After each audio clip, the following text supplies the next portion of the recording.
Boa noite, igreja. Gostaria de convidá-los a abrirem suas Bíblias no livro de Atos, capítulo 3, o texto dessa noite em que nós vamos estudar se resume nos versículos de 1 até 26. Então, Atos, capítulo 3, versículos de número 1 até versículo de número 26.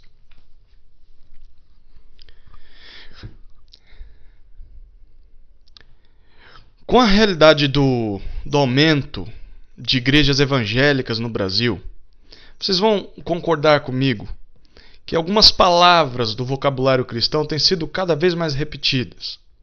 Palavras como, por exemplo, bênção, milagre, cura, restauração, ou expressões como em nome de Jesus, a bênção de Abraão, dentre outras, são não poucas vezes ditas por muitas pessoas, a tal ponto de se tornarem palavras ou frases comuns, como expressões do dia a dia. Mas será que as pessoas que gostam tanto de usar esse vocabulário sabem o que significa cada uma dessas expressões? Ou melhor, será que nós sabemos o que essas palavras significam? Será que nós conseguiríamos explicar para alguém o que é a bênção de Abraão? Ou o que representa o nome de Jesus? Ou até mesmo explicar para que serve um milagre? Esse trecho que nós vamos estudar nessa noite trata desses assuntos e nos aponta para algo muito maior do que simplesmente apenas algumas palavras evangélicas. O nosso texto começa com a cura de um paralítico. Acompanhe comigo a leitura de Atos 3, versículos de 1 a 11. A cura de um paralítico. Pedro e João subiam ao templo para a oração da hora nona. Era levado um homem coxo de nascença, o qual punham diariamente à porta do templo chamada Formosa para pedir esmola aos que entravam. Vendo ele a Pedro e João, que iam entrar no templo, implorava que lhe dessem uma esmola. Pedro, fitando-o juntamente com João, disse: "Olha para nós." Ele os olhava atentamente, esperando receber alguma coisa. Pedro, porém, lhe disse: "Não possuo nem prata nem ouro, mas o que tenho, isso te dou. Em nome de Jesus Cristo, o Nazareno, anda." E tomando-o pela mão direita, o levantou. Imediatamente os pés e tornozelos se firmaram. De um salto, pôs em pé, passou a andar e entrou com eles no templo, saltando e louvando a Deus. Viu todo o povo a andar e a louvar a Deus, e reconheceram ser ele o mesmo que esmolava, assentado à porta formosa do templo. E se encheram de admiração e assombro por isso que lhe acontecera. Apegando-se ele a Pedro e a João, todo o povo correu atônito para junto deles no pórtico chamado de Salomão. Os nossos personagens principais são identificados como sendo os apóstolos Pedro e João, logo no versículo 1. E Lucas nos descreve que eles estavam caminhando rumo ao templo para o momento de orações, a hora nona, e aqui eram as 3 horas da tarde. E vamos nos lembrar que a igreja primitiva ela não tinha um salão ou um templo para se reunir, e por isso aproveitava os momentos de culto no templo judaico para realizarem seus cultos de adoração ao Senhor Jesus Cristo. E aí nós lemos no versículo 2 que algumas pessoas levavam todos os dias um homem coxo, um homem aleijado de nascença, até uma das portas do templo, a fim de pedir esmola aos que entravam. Era proposital, porque as pessoas que se diziam piedosas, quando elas passavam, elas eram obrigadas a ajudar esse homem, para mostrar sua piedade para os outros. E essa prática já tinha se tornado um negócio ou uma forma de sustento daqueles que cuidavam ou que controlavam aquele homem aleijado. E ele acabou pedindo esmola para Pedro e João, que haviam acabado de chegar ao templo. Mas ao invés de fazer como todo mundo, no versículo 4, Pedro e João não estenderam as mãos e não lhe deram algumas moedas. Pelo contrário, eles o fitaram. Eles fixaram um olhar naquele homem e Pedro disse: "Olha para nós." E aqui fica a pergunta: por que será que Pedro disse isso? Primeira razão é porque é bem provável que aquele homem pedisse esmolas e nem sequer olhasse para as pessoas. Talvez ele simplesmente repetia uma só frase quando via alguém se aproximando.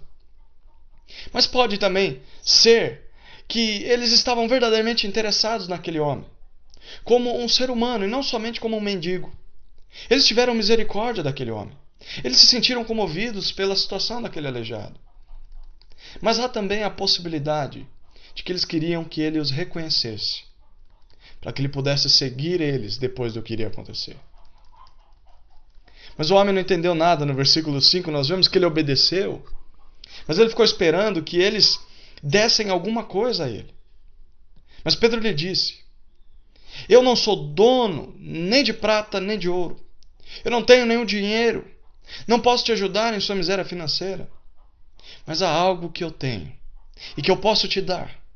Em nome de Jesus Cristo, o Nazareno, ande, levante-se, caminhe. Ele diz isso no verso 6. E veja que fantástico. Pedro não olhou para aquele homem como os outros olhavam. Para ele, aquele aleijado não era um sub-humano, um ser de categoria inferior aos outros. Ele era um ser humano tão valoroso quanto ele mesmo. Mas era alguém sem algo muito importante: sem o nome de Jesus Cristo.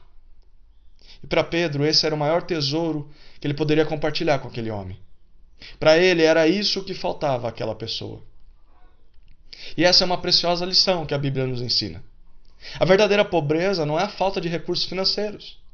Não é a falta de comida, ou de saúde, ou a ausência de qualquer outro bem material. Para Deus, a verdadeira pobreza é a falta de Jesus Cristo. É a ignorância a respeito das coisas de Deus. É a ausência da presença de Deus na vida de uma pessoa. E nós precisamos olhar para as pessoas como esse aleijado dessa mesma maneira. Pessoas que são tratadas como escória da sociedade, rejeitadas pela minoria, pela maioria.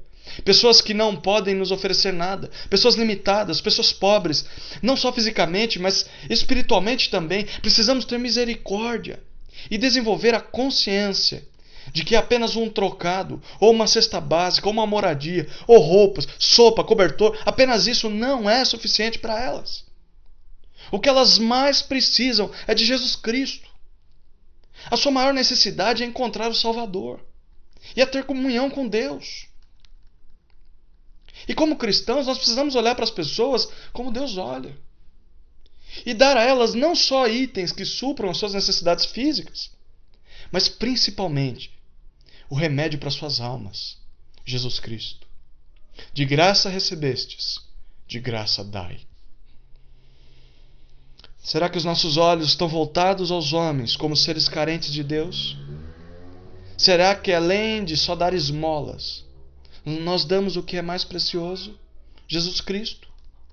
Será que nós temos coragem de pedir que pessoas que não têm nada a nos oferecer nos olhem nos olhos? Será que nós estamos dispostos a abrir mão do nosso conforto, do nosso status ou do nosso orgulho para amar a quem Deus ama? Pois bem, no versículo 7 nós vemos que Pedro encostou naquele homem sujo, aquele homem maltrapilho que ninguém ousava encostar. E o pegou pela mão e o levantou. E por um milagre os seus pés e tornozelos se firmaram. E nós lemos no versículo 8 que aquele homem deu um salto e ficou em pé por conta própria. E daquele momento em diante, começou a andar normalmente. E esse homem de provavelmente mais de 30 anos de idade nunca tinha andado. Pare para pensar um pouco aqui, esse homem nasceu assim. Talvez ele tivesse os músculos ou os tendões das suas pernas atrofiados. Ele era um homem que não sabia o que era ficar de pé por conta própria. Mas perceba que ao invés de sair daquele local, de ir para o mundão, curtir a sua liberdade, aquele homem entrou com eles no templo andando, pulando e louvando a Deus. Ele viu e reconheceu que o que aconteceu com ele foi uma obra de Deus. E não havia outra resposta possível a não ser louvar e exaltar a Deus em gratidão pelo milagre na sua vida. Isso nos faz pensar um pouco, né? Hoje em dia, quantas pessoas não são curadas, não são transformadas, não são abençoadas por Deus? Quantas pessoas não experimentam um milagre do Senhor nas suas vidas e usam aquilo que ganharam de Deus para fugir dele e abraçar o mundo? Quantas pessoas não recebem de Jesus um presente nas suas vidas e usam essa liberdade para correr de Deus? Há muita ingratidão no meio daqueles que têm sido alvo de milagres de Deus. Pessoas que são objeto da misericórdia do Senhor viram as costas a Ele e se esquecem do que Ele fez em suas vidas. Que não seja assim conosco, queridos. Que sejamos gratos pelos milagres de Deus em nossas vidas. Que usemos aquilo que Ele tem nos dado para louvá-lo. Que ao invés de virarmos as costas para o Senhor, corramos desesperados e pulando de alegria, como forma de gratidão e honra ao seu nome. E eu gostaria de fazer você refletir nesse momento. Pense muito bem. Há algo que Deus fez em sua vida? Há algum milagre que você consegue recordar?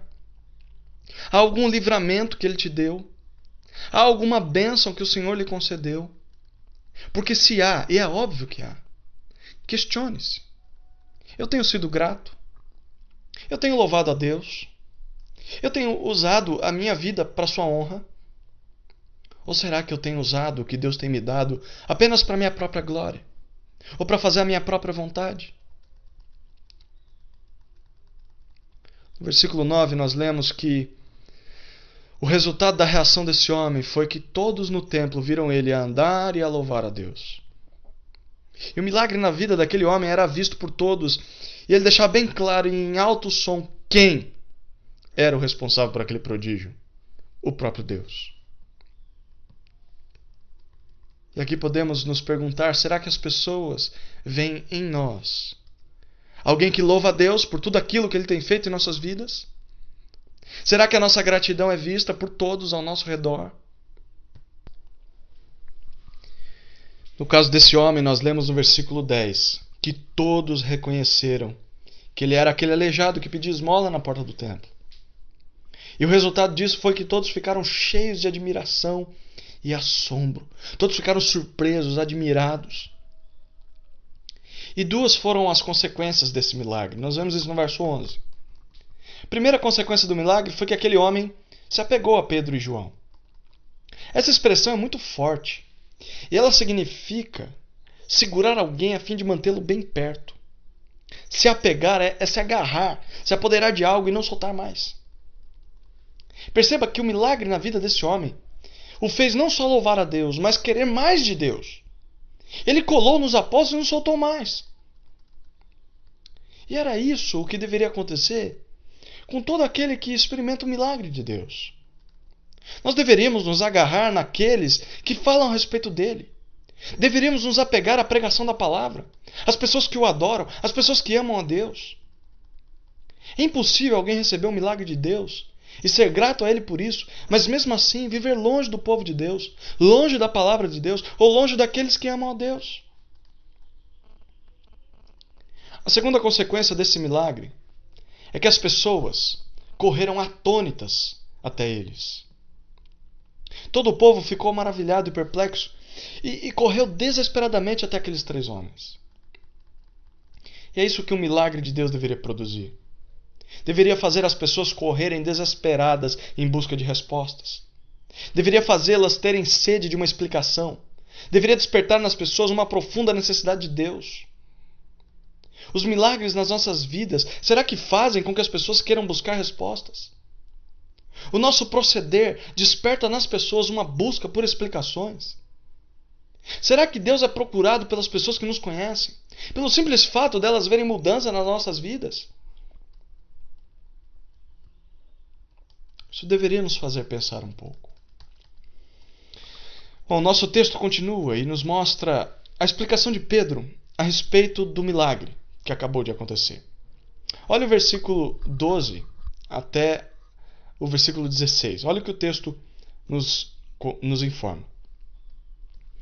À vista disto, Pedro se dirigiu ao povo dizendo: Israelitas, por que vos maravilhais disto? Ou por que fitais os olhos em nós, como se pelo nosso próprio poder ou piedade o tivéssemos feito andar?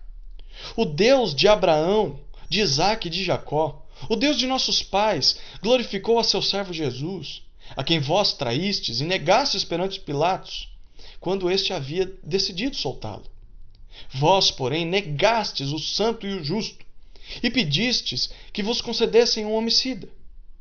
Dessarte matastes o autor da vida, a quem Deus ressuscitou dentre os mortos, do que nós somos testemunhas. Pela fé em um nome de Jesus, é que esse mesmo nome fortaleceu este homem, que agora vedes e reconheceis. Sim, a fé que vem por meio de Jesus deu a este saúde perfeita na presença de todos vós. Nós vemos no versículo 12 que Pedro viu que o povo se achegou a eles por causa do milagre. E aí ele se dirige a todos fazendo duas perguntas.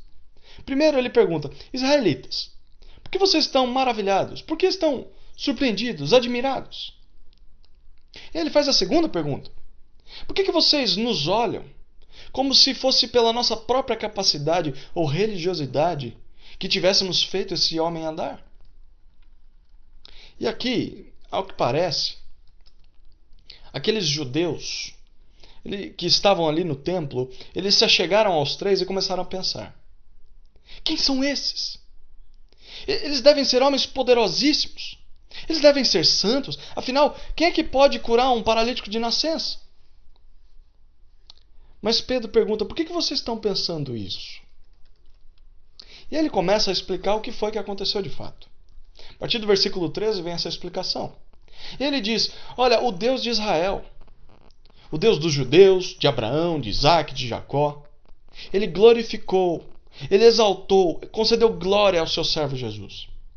Aliás, aqueles a quem vocês traíram, a quem vocês não permitiram que Pilatos soltasse. E ao invés de soltá-lo, vocês o negaram. Vocês rejeitaram publicamente aquele que é santo e justo, o próprio Deus em pessoa. E vocês pediram que ao invés de Jesus, Pilatos soltasse um homicida. E aqui você vai se lembrar que na festa da Páscoa era costume dos romanos soltar um prisioneiro a pedido do povo.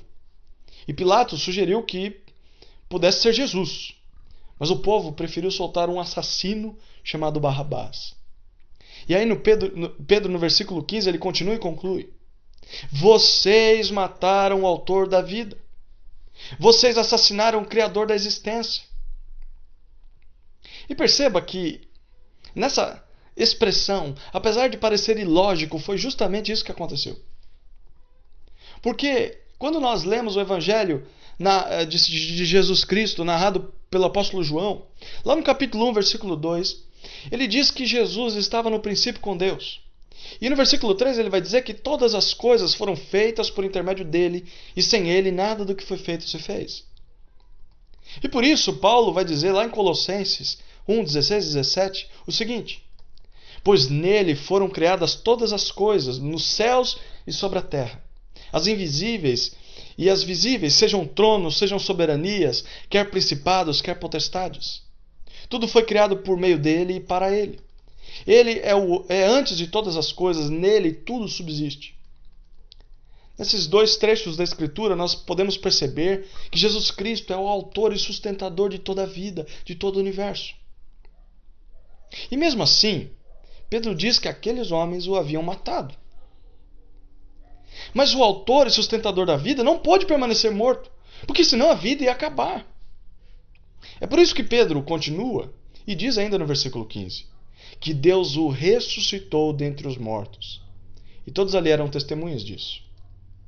Como ele mesmo havia dito no seu primeiro sermão lá em Atos 2, versículo 24, ele diz que quando Deus fez isso, ele rompeu os grilhões, as amarras da morte, porque era impossível que o Criador da vida pudesse ser preso pela morte.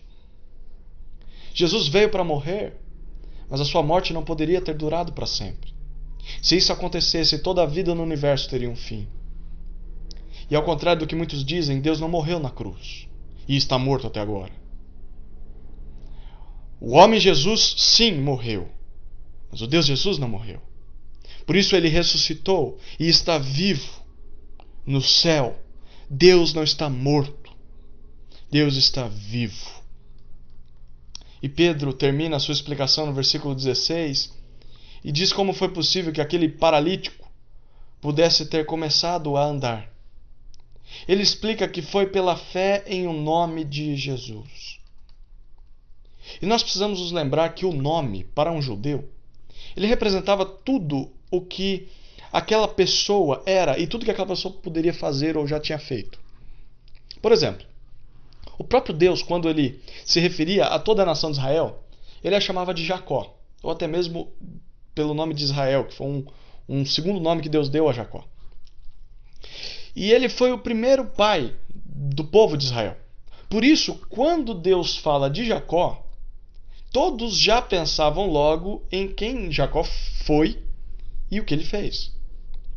Por essa razão, ao falar do nome de Jesus, Pedro está querendo dizer o seguinte: o próprio Jesus em pessoa, a sua identidade, a sua obra, e tudo que ele é e tudo que ele faz. E Pedro continua no verso 16 ainda dizendo: esse mesmo nome fortaleceu, ele deu forças, ele curou esse homem que vocês conhecem.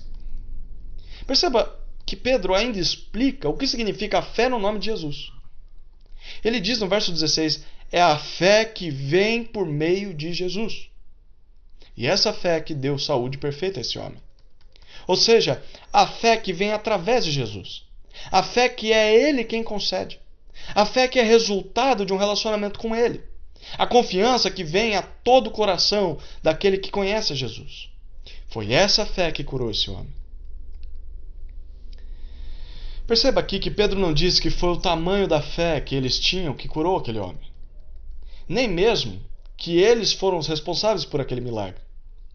E que nem mesmo a fé que aquele paralítico tinha que foi que o curou. Porque nós vimos até que o próprio paralítico, quando olhou para eles, ele olhou esperando receber alguma coisa, no versículo 5. Ele não tinha fé nenhuma antes do milagre. O que curou aquele homem, ou melhor, quem curou aquele homem, foi a pessoa e a obra de Jesus Cristo, que morreu e ressuscitou para nos salvar. Foi Jesus quem deu a fé aos apóstolos. Foi Jesus quem fortaleceu aquele homem. Foi Jesus quem morreu numa cruz em nosso lugar. Não eram os apóstolos. Não era aquele aleijado.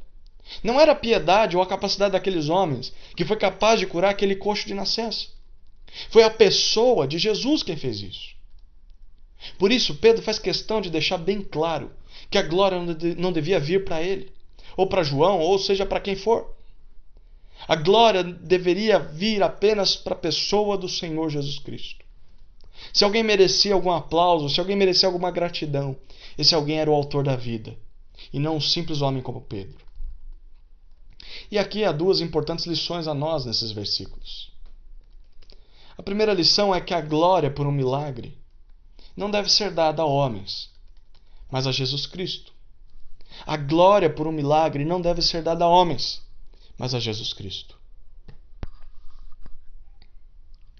Não são homens que fazem milagres. Não é o seu próprio poder ou a sua própria religiosidade que te capacita a encostar em uma pessoa e curá-la, ou impor suas mãos sobre algo e realizar um milagre. Você pode orar, pode jejuar, viver uma vida casta, uma vida santa, mas nada disso te dará poder para realizar algum milagre. Você pode até subir no monte, ajudar os pobres, estudar a Bíblia, enfim, você pode fazer de tudo de bom nesse mundo, mas mesmo assim você não será capaz de liberar poder para curar ou para fazer algum milagre. Porque não é assim que funciona. Quem realiza um milagre é o Senhor Jesus Cristo. E quando ele faz isso, a glória, o aplauso, a honra, a reverência e a adoração deve ser dada somente a Ele e não aos homens. E quantos não são aqueles que adoram pessoas porque elas realizam milagres? Quantos não aparecem na TV esbanjando curas e buscando aplausos humanos? Quantos não gostam de trazer para si a honra por algo que, dizem eles, foi Deus quem fez?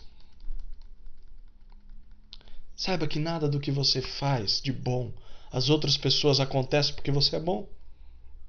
Se há algum milagre que aconteça por intermédio da sua oração ou da sua pregação, se há algum endemoniado que se acalma porque você começou a orar ou impor as mãos sobre ele, nada disso acontece porque você tem poder em si mesmo. Isso acontece porque você tem comunhão com o nome de Jesus, a pessoa do Deus vivo. É Ele quem realiza milagres e não nós. A glória deve ser dada a Ele. Como disse João Batista em João 3,30, convém que Ele cresça e que eu diminua. Que Jesus apareça e nós diminuamos. Que Ele seja aplaudido e não nós. Que nossos louvores sejam dados a Ele e não a homens, a líderes, a pastores, ou seja, a quem quer que for.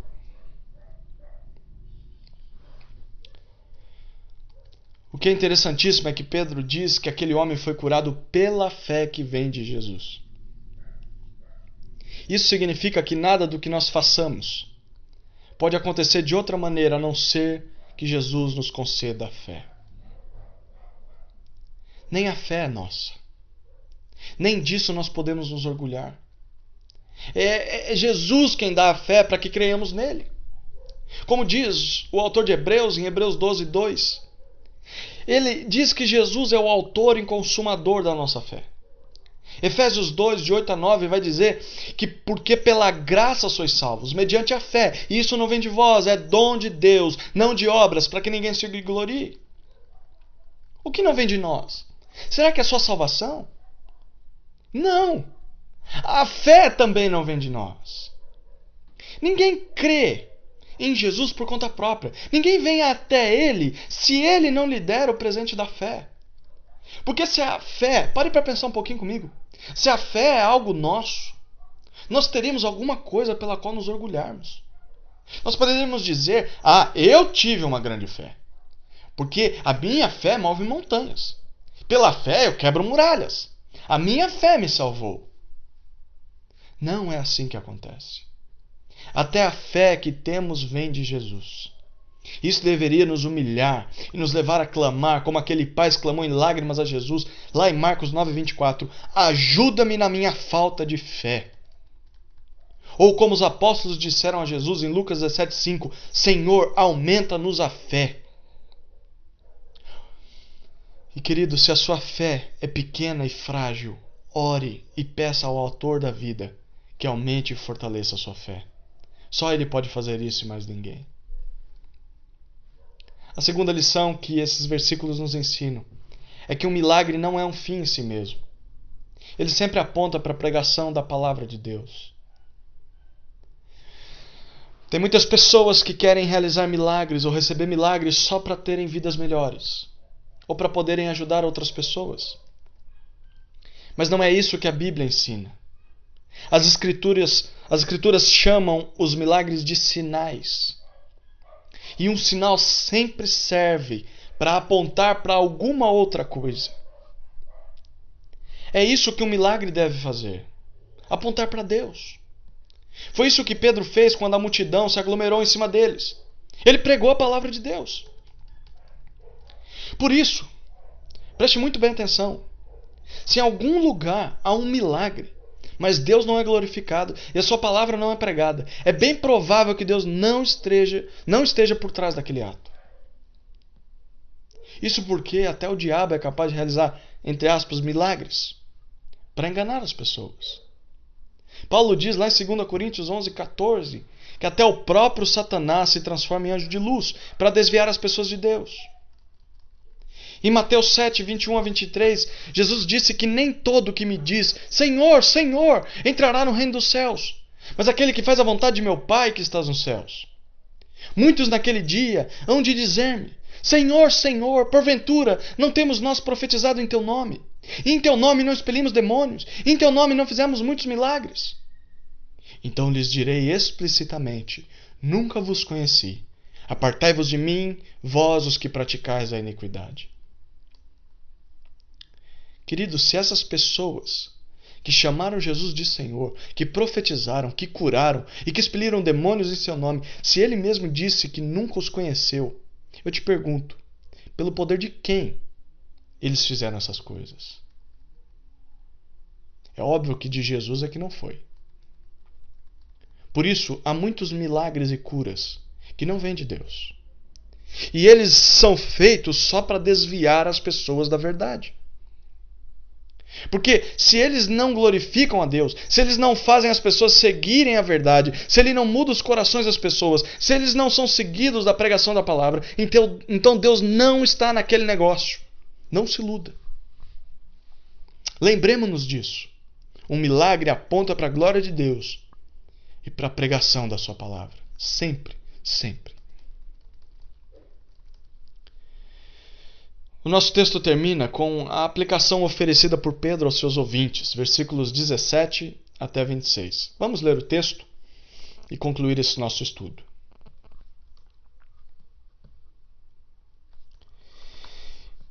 E agora, irmãos, eu sei que o fizestes por ignorância, como também as vossas autoridades. Mas Deus assim cumpriu o que dantes anunciara por boca de todos os profetas, que o seu Cristo havia de padecer.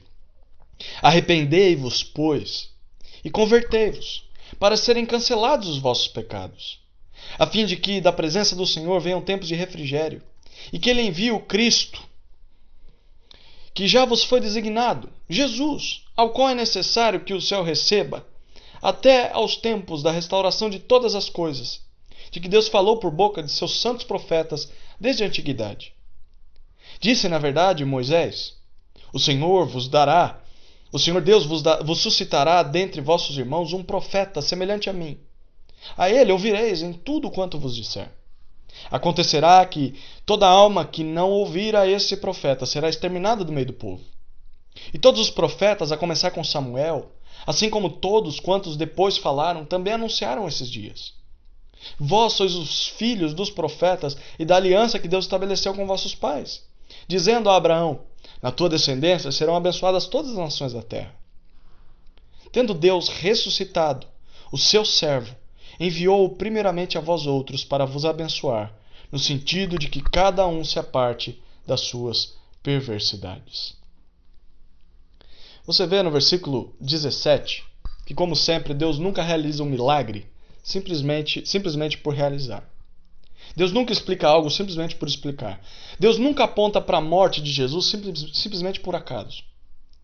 Os milagres e a morte de Jesus sempre culminam, sempre resultam em um apelo ao arrependimento. E esse texto não é diferente.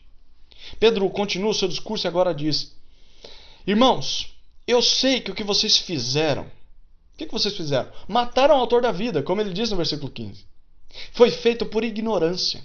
Foi feito por falta de conhecimento, por cegueira espiritual. E as suas autoridades fizeram a mesma coisa. Mas, Pedro diz ainda no versículo 18, Deus sabia muito bem o que estava acontecendo. Por meio da morte de seu filho, ele cumpriu o que todos os profetas disseram a respeito do seu Cristo. Perceba que Pedro diz que todos os profetas do Antigo Testamento falaram a respeito da morte do Messias, o Salvador do mundo. Isso significa que em todo o Antigo Testamento, Jesus está presente. Todo o Antigo Testamento aponta para ele, fala a respeito dele, profetiza a seu respeito. E Pedro coloca diante dos seus ouvintes o principal objetivo das suas palavras no versículo 19. Ele diz primeiro: arrependei-vos. Aqui a palavra traz a ideia de mudem suas mentes. Se desesperem por seus pecados. E o segundo desafio é convertei-vos. Deem meia volta, mudem de vida, parem de fazer o mal e comecem a praticar o bem. Sabe com que propósito? Ele continua no versículo 19 e diz: para que os vossos pecados sejam cancelados. Sejam apagados, removidos, limpos. Perceba aqui que esse texto nos aponta para uma verdade espiritual muito séria. Porque há muitas pessoas que têm dó daqueles que pecam, mas que não sabem que estão pecando. Por exemplo, as pessoas vão dizer daqueles índios que nunca ouviram falar de Jesus. E muitas vezes eles são chamados de inocentes. Pessoas que não são culpadas por seus pecados. Afinal, eles dizem, eles não sabem que são pecadores. E o mesmo argumento também é usado para descrever uma criança. Quando ela age com egoísmo, com ira, com birra, com manha. E aí os pais dizem, ele não sabe que isso é errado. Nós não podemos culpá-lo de seus pecados. Ou até mesmo, isso pode acontecer quando uma pessoa vive uma vida totalmente torta no passado. Ela foi uma assassina, uma ladra, ela se divorciou, ela casou de novo, ela é desonesta, é fraudulenta, ela é maldosa. E em algum momento da sua vida ela se converte. Aí algumas pessoas querem isentá-las de colherem as consequências dos seus pecados. E aí elas dizem, ela não sabia, tadinho. Ele não sabia que era errado fazer isso. Tenhamos dó dele. Ninguém explicou para ele que aquilo era pecado. Ele agiu por ignorância. De fato aqui, eu não quero negar que muitos de nós pecamos por ignorância. E até mesmo sem saber. Mesmo depois da nossa conversão, há pecados assim. Mas também nós não podemos negar o fato de que, sabendo ou não se estamos pecando, Aquele pecado ainda é pecado. Aquele ato ainda é uma afronta contra o Deus perfeito que nos criou. Aquela atitude ou sentimento ainda constitui uma rebeldia contra o caráter santo do Senhor, mesmo que nós não saibamos disso. É por isso que Pedro diz no versículo 17 que, mesmo na sua ignorância, ele tinha afirmado no versículo 15: vocês mataram a Jesus. E vocês precisam se arrepender e se converter para que seus pecados sejam perdoados. Ele disse isso no versículo 19. Queridos, que nós possamos nos lembrar disso. Não interessa se foi premeditado ou não. Não interessa se foi consciente ou não. Não interessa se foi na época da sua cegueira espiritual ou não. O pecado continua sendo pecado. Você continua culpado e continua sendo merecedor do juízo de Deus. Ou você se arrepende e muda de atitude, ou seu pecado continuará ativo. Ou você chora amargamente por seus pecados e pede perdão a Deus, ou seus pecados nunca serão cancelados. Pecado de ignorância ainda continua sendo pecado contra Deus. E requer o que todo e qualquer pecado requer: arrependimento e conversão. Queridos, talvez nessa noite a nossa oração deveria ser como a do rei Davi, né? No Salmo 139, versículos 23 e 24, que ele diz: sonda-me, ó Deus, e conhece o meu coração, prova-me e conhece os meus pensamentos, vê se há, e eu sei que há, em mim algum caminho mau, e guia-me pelo caminho eterno. Ou como o próprio Davi mesmo disse no Salmo 19, versículo 12: quem há que possa discernir as próprias faltas? Absolve-me, ó Deus, das que me são ocultas. Amados, eu e você temos pecados ocultos que muitas vezes nem sabemos. E nós devemos clamar a Deus que nos mostre esses delitos. E devemos nos arrepender de todos eles. Porque, sendo consciente ou não, pecado continua sendo pecado. A honra de Deus continua sendo atacada. E Pedro diz no versículo 25 que eles deveriam se arrepender e se converter a fim de que da presença do Senhor viesse a eles tempos de refrigério, tempos de alívio, tempos de descanso da culpa dos seus pecados. Não só isso, mas para que Deus enviasse o Cristo, que já foi designado, ou seja, Jesus. Isso significa que se eles se arrependessem e se convertessem, eles não só receberiam o alívio do perdão dos pecados, mas também a presença do próprio Jesus dentro de si mesmos, pelo Espírito Santo. E sobre esse Jesus, Pedro diz no verso 21 que é necessário que o céu o receba, até que haja o tempo da restauração de todas as coisas. A palavra restauração significa renovação, reinício. E na Bíblia, essa ideia traz à luz uma vida de volta ao Jardim do Éden, sem a presença do pecado, e em plena comunhão entre Deus e os homens. Ou seja, é necessário que Jesus permaneça no céu até que esse dia chegue. Quando esse dia chegar e Jesus voltar, esse mundo será restaurado do pecado. A natureza será restituída à sua glória original. O pecado será, de uma vez por todas, aniquilado da história. E que belo dia será esse! Que tão aguardado dia será este! E Pedro diz: é sobre esse dia que os santos profetas de Deus falaram na antiguidade. E Pedro dá um exemplo disso, versículos 22 e 23. Ele cita Deuteronômio 18, de 18 a 19, em que por meio de Moisés, Deus diz que daria a Israel um profeta semelhante a Moisés. E a esse homem todos deveriam ouvir cada palavra sua, e quem não ouvisse seria destruído de entre o povo. E obviamente Moisés está se referindo a Jesus Cristo. Ele é esse profeta que todos os que quiserem viver precisam ouvir. E Pedro diz no versículo 24 que não foi só Moisés quem apontou para Jesus, mas todos os profetas, desde Samuel até aquele dia. Todos também anunciaram, profetizaram sobre a vinda de Jesus e a sua obra. Sabe o que isso significa? Significa que todo o Antigo Testamento aponta para a vinda de Jesus Cristo e para a sua obra. Todos os profetas falavam dele. E isso destrói aquela ideia de que o Deus do Antigo Testamento era um Deus diferente do Deus do Novo Testamento. Não, é o mesmo Deus. E ele sempre teve nos seus planos a vinda de Jesus. E essa verdade também coloca por terra a vontade de alguns em querer viver só com base no Novo Testamento. E essas pessoas dizem que o Antigo Testamento é ultrapassado, que ele só fala da lei e ele não fala nada de Jesus. Isso é uma mentira. Pedro acabou de dizer que todos os profetas falaram de Jesus. Não há uma só página do Antigo Testamento que de alguma maneira não aponte para a vinda do Messias, Jesus Cristo. Por isso, nós precisamos não só estudar o Novo Testamento, mas também o Antigo Testamento. Ele também é a palavra de Deus. Mas o que tudo isso tem a ver com as nossas vidas, com o nosso dia a dia aqui no século XXI? Bom, a preciosa lição que fica para nós é que se você quer a Deus, você precisa querer a Jesus Cristo. Se você quer a Deus, você precisa querer também a Jesus Cristo. Se você diz gostar de Deus, você precisa gostar de Jesus Cristo. Se você diz amar a Deus, você deve amar a Jesus Cristo. Isso porque no Antigo Testamento Deus sempre apontou para Cristo. E no Novo Testamento Deus mostra e fala sobre Cristo. E é por essa razão que muitos, eles dizem que querem a Deus. Mas quando você fala de Jesus, a reação muda. Já reparou sobre isso? As pessoas rejeitam Jesus. E elas querem só seguir a Deus, mas não seguir a Jesus. Mas isso é impossível. Como o próprio Jesus disse lá em João 14:9, quem me vê a mim, vê o Pai. Ou como ele disse, ou havia dito no capítulo 9, versículo 47 de João, quem é de Deus ouve as palavras de Deus. Por isso não me dais ouvidos, porque não sois de Deus. Querido, se você quer a Deus, você precisa ir até Jesus Cristo. Porque se você não suporta o Senhor Jesus, se você não obedece às suas ordens, se você não ama o seu povo, se você não se preocupa com as suas palavras, na verdade, você não quer saber de nada com Deus. A sua vida é uma farsa, é uma mentira.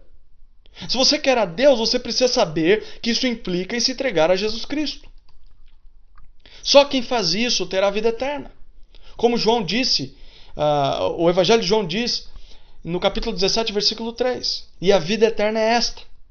O próprio Senhor falando, que te conheçam a ti, o único Deus verdadeiro, e a Jesus Cristo a quem enviaste. Você quer ser salvo?